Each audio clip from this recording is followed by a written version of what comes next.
ایک کارگو جہاز سمندری طوفان میں پھنس گیا۔ طوفان کی شدت سے قریب تھا کہ جہاز ڈوب جاتا۔ اس میں موجود تاجروں نے کہا، اگر جان اور مال پیارا ہے تو جہاز سے وزن کم کرنے کے لیے کچھ سامان سمندر میں پھینکنا پڑے گا۔ تاجروں نے آپس میں مشورہ کر کے طے کیا کہ سب سے زیادہ سامان جس تاجر کا ہے وہ پھینک دیتے ہیں تاکہ ایک ہی بندے کا نقصان ہوگا۔ جہاز کا زیادہ تر لوڈ ایک ہی تاجر کا تھا۔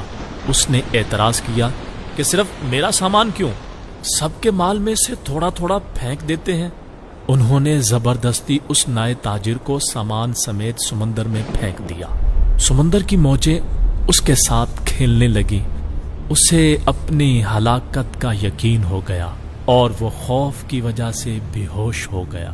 جب ہوش آیا تو کیا دیکھتا ہے کہ لہروں نے اسے ساحل پر پھینک دیا ہے، اور اس ساحل پر نہ تو کوئی انسان ہے نہ ہی مکان۔ جان بچنے پر اس نے رب کا شکر ادا کیا، اپنی سانسیں بحال کی اور وہاں پڑی لکڑیوں کو جمع کر کے سر چھپانے کے لیے ایک جھونپڑی سی بنائی۔ اگلے روز اسے کچھ خرگوش بھی نظر آئے۔ ان کا شکار کر کے گزر بسر کرتا رہا۔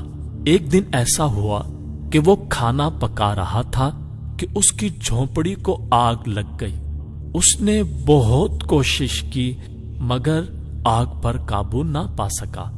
اس نے زور زور سے رونا شروع کر دیا اور کہنے لگا، اب میں کیا کروں؟ یہ شکوہ کر کے وہ خالی پیٹ سو گیا۔ صبح جاگا تو عجیب منظر تھا۔ دیکھا کہ ایک کشتی ساحل پر لگی ہے اور وہ لوگ اسے لینے آئے ہیں۔ اس نے کشتی والوں سے پوچھا کہ تمہیں میرے بارے میں کیسے پتا چلا؟ انہوں نے جو جواب دیا اس سے تاجر حیران رہ گیا۔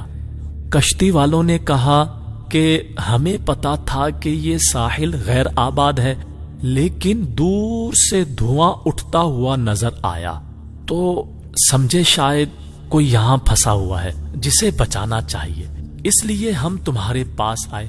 پھر تاجر نے اپنا پورا قصہ سنایا تو ملاحوں نے یہ کہہ کر اسے مزید حیران کر دیا، جس جہاز سے تمہیں سمندر میں پھینکا گیا تھا وہ آگے چل کر غرق ہو گیا۔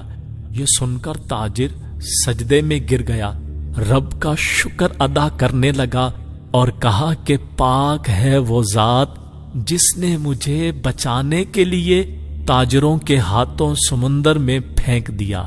بے شک اللہ پاک اپنے بندوں کے بارے میں زیادہ جاننے والا ہے۔ حالات جتنے بھی سخت ہو جائیں اللہ پاک کی رحمت سے مایوس نہ ہو۔